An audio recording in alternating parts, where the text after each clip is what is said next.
Médias du Sud à Touba et à Ziguinchor. C'est l'heure de la grande édition. Un seul titre dans ce journal. Le Grand Magal de Touba célébré ce 8 novembre 2017, loin des yeux mais près du cœur.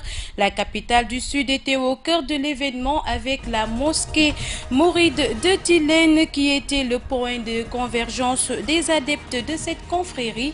Seulement, ce rendez-vous religieux n'est pas sans conséquences sur les activités économiques d'une ville comme Ziguinchor, complètement désertée par les commerçants et autres transporteurs. Cette édition prendra fin avec l'actualité internationale présentée en bref et en images. Tout de suite, le développement. Bienvenue. Comme à l'accoutumée, la communauté mouride de Ziguinchor s'est donné rendez-vous à la grande mosquée mouride de Tilène. Pour ceux qui n'ont pas pu rallier la ville sainte de Touba, les fidèles se sont adonnés au récital du Coran et de Rassida pour rendre grâce au fondateur du mouridisme, Cheikh Ahmadou Bamba. Le reportage est signé Mohamedou Salif Ndiaye. Nombreux sont les fidèles mourides qui se sont rendus à la mosquée Touba Tilène de Ziguinchor pour réciter le Coran et lire les Hassidas de Serigne Touba en guise de célébration du Grand Magal. Un membre de la daïra centrale de la communauté mouride de Ziguinchor qui coordonne les activités nous parle de l'importance de cette célébration. Nous sommes réunis ici aujourd'hui pour célébrer le 18 Safar, communément appelé Magal de Touba, parce que ce jour-là, c'est véritablement le jour où le marabout a effectivement reçu sa mission de travailler pour Dieu. Les Touba pensaient que c'était une punition, mais pour lui c'était une heureuse journée, c'était un heureux jour, parce que c'est un jour qu'il attendait, parce qu'il savait qu'il devait travailler pour le Tout-Puissant. Il le savait très bien. Il était même pressé à ce que ce jour-là vienne. Donc, c'est ce jour qu'il a quitté le pays pour aller affronter des vicissitudes qui étaient l'œuvre du blanc. Donc, après cette mission, il a demandé à ce que tout musulman d'abord, et les minutes particulièrement, de célébrer ce 18 Safar qui marque son départ vers l'exil. La célébration du Magal rime aussi avec la préparation de plats copieux. Dans l'arrière-cour de la mosquée, les femmes s'affairent autour de la cuisine. Chaque année, nous faisons la même chose. L'an passé, on avait cuisiné 5 grandes marmites. Aujourd'hui, nous allons préparer 6 marmites. Nous cuisinons des plats très copieux pour faire plaisir aux fidèles, car la voie du mouridisme va toujours de l'avant, elle ne recule jamais. Cette année correspond à la 123e édition de la commémoration du départ en exil de Cheikh Ahmadou Bamba au Gabon. Éloigné des siens, ce fut pour le saint homme une trentaine d'années d'emprisonnement, de surveillance, de privation, de solitude et de persécution. L'actualité oblige, nous y restons en ce jour du Grand Magal de Touba. Le marché Saint-Maur de Ziguinchor s'est vidé de ses commerçants. Tous sont partis célébrer le grand événement religieux dans la ville sainte de Touba, laissant derrière eux une activité économique complètement paralysée. Le reportage est signé Rokhaya Bey. Célébré ce 8 novembre, le Grand Magal de Touba a drainé beaucoup de commerçants de Ziguinchor vers la ville sainte. Au marché Saint-Maur, par exemple, presque toutes les cantines sont fermées. Cette situation s'explique aisément du fait de la journée et de l'homme qui a fait que tous les disciples ont rejoint Touba pour assister à ce grand jour. Parce qu'aujourd'hui, cet homme a tout donné pour l'islam. De retour, ses disciples le rendent la monnaie. C'est ainsi que tout Sénégalais aimerait assister à ce grandiose, à cette journée exceptionnelle de Magal de Touba. Magal gi ku tedd ki moom maanaam moom dafa bañ ba yombalal ñu lépp ndax bu ñu sañoon ñun ñëpp dañuy jàpp yoon jëm Touba waaye nag ñëpp mënuñoo bokk dem. Actuellement, toutes les pensées se tournent vers la ville sainte de Touba. Mais malheureusement, tout le monde ne peut pas aller. Il faut que d'autres restent pour ouvrir leur cantine. Nous demandons cependant des prières à ceux qui sont déjà à Touba. Mais ñëpp mënuñoo bokk dem ndax bu ñëpp demee ñaani kan may wax amin kon ñun ñi fi des ñoo mën a wax amin. Pour certains Ziguinchorois, à chaque grand magal de Touba, l'économie de la région tourne au ralenti car la plupart des commerçants appartiennent à la communauté mouride. Cela est dû spécialement au grand magal de Touba parce que Serigne Touba, il est plus que puissant. Quand il l'appelle et puis tu vois personne, tout le monde s'en va. Alors ça joue dans un impact économique quoi, parce que tu peux avoir des clients, tu vas les vendre des matériels alors que le gars qui a ces matériels-là, il n'est pas là. Il est parti à Touba. Donc tu es obligé de laisser tomber les clients. Et puis souvent, quand ils vont à Touba, ils restent là-bas 1 semaine, 2 semaines. Donc économiquement, ça rabaisse le budget, quoi. Si la plupart des commerçants ont rallié la ville sainte de Touba pour célébrer le Grand Magal, d'autres par contre sont restés à mener leurs activités. C'est ici qu'ils vont célébrer ce grand événement religieux loin de la capitale du mouridisme. Merci Rokhaya Beye. La gare routière se vide de son monde au profit du Magal.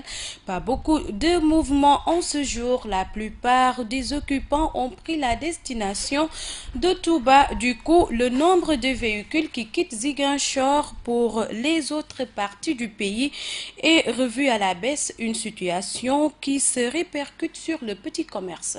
C'est ça au colis. La gare routière de Ziguinchor s'est vidée de son monde en ce jour de Magal. Le nombre de véhicules qui quittaient le tableau de Dakar par jour est revu à la baisse, nous dit ce responsable des chauffeurs du dit tableau. En ce moment, il n'y a pas d'ambiance. La gare routière est pratiquement vide.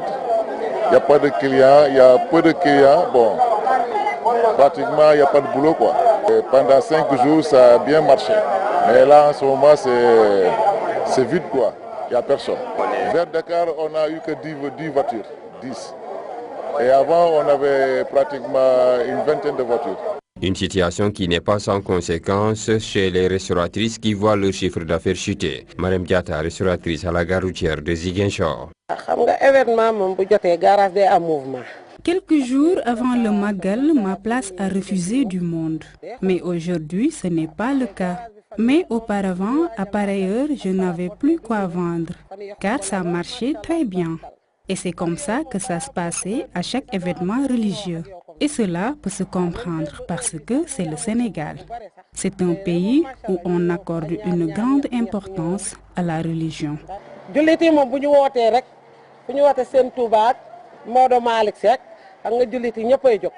Il faudra attendre quelques jours après le Magal pour retrouver l'ambiance habituelle au sein de la gare routière, mais en attendant, transporteurs et restaurateurs sont obligés de faire avec le peu de monde encore sur place. Autre actualité, dans cette édition, plusieurs hôtels de Ziguinchor ont reçu des menaces de blocage de leurs comptes pour des retards du paiement de leurs taxes. Une mesure que ne comprennent pas les acteurs économiques concernés qui voient en cette mesure une volonté manifeste des collectivités locales de prendre le contre-pied du gouvernement dans sa politique d'encouragement du retour des investisseurs. Pascal Leremba, président de la Chambre de commerce, que nous écoutons au micro de Cheikh Tidiane Cissé. Tu dis bien des collectivités locales. Et c'est dommage qu'ils n'ont pas compris parce que normalement c'était leur cheval de bataille de se battre au niveau de l'État parce qu'ils ont vécu aussi les mêmes problèmes que nous ici. C'était à eux qui devaient normalement se battre à côté de l'État pour leur dire non. Nos opérateurs économiques, l'économie casamançaise est complètement par terre. Il faut voir quelles sont les mesures que vous pouvez prendre pour essayer de propulser cette économie, pour réveiller cette économie. L'exonération fiscale, ils ne l'ont pas comprise comme ça parce qu'ils disent que, oui, que le président n'a pas bien réfléchi, je ne sais pas quoi. Eux, ils vivent avec ces taxes-là.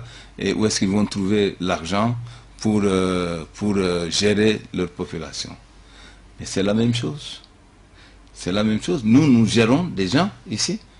La population que nous gérons aujourd'hui avec les employés, parmi nos employés, il y a des familles derrière, il y a des enfants derrière.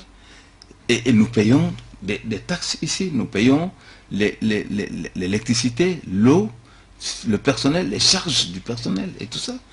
Donc, je ne comprends pas pourquoi est-ce qu'ils n'ont pas compris cela. Parce qu'en fait, leur bagarre ne se situe pas à dire à l'État, non, l'État ne devrait pas faire ceci parce que ceci, cela. Non, c'est pas comme ça. Si je prends moi mon cas, je ne peux pas dire que je n'ai pas versé de taxes. J'ai payé jusqu'à 25 millions de taxes. Et eux, ils me doivent 27 millions plus. Ce qui me doit, mes factures de l'hôtel, c'est ça, 27 millions plus. Oh, tu te rends compte? Et c'est pas eux seulement à qui me doivent cet argent-là. Mais quand même, et puis j'ai demandé à plusieurs fois qu'ils me payent ces factures-là, jusqu'ici, c'est comme une lettre ils ne payent pas. Et donc, tu vas faire quoi?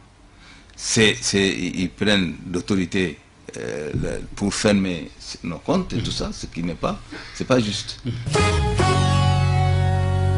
Alors c'était Pascal Eremba, président de la Chambre de commerce, qui s'entretenait avec Cheikh Tidiane Cissé. Nous passons à présent à l'actualité, d'ailleurs présentée en bref, une actualité qui nous mène au Mali, en Guinée-Conakry et en Grande-Bretagne.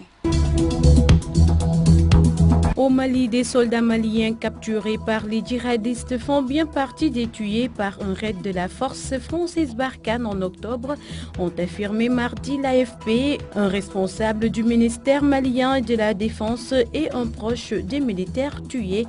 De son côté, l'état-major des armées françaises a réitéré que l'opération avait visé sans erreur possible un camp d'entraînement terroriste relevant du groupe Ansardine et précisé qu'à aucun moment la présence de militaires maliens n'avait été établie sur ce site. En Guinée, plusieurs centaines de journalistes ont manifesté hier à Conakry pour protester contre des violences faites à une dizaine de leurs confrères la semaine dernière par des gendarmes et dénoncer le manque de soutien de leurs instances de tutelle.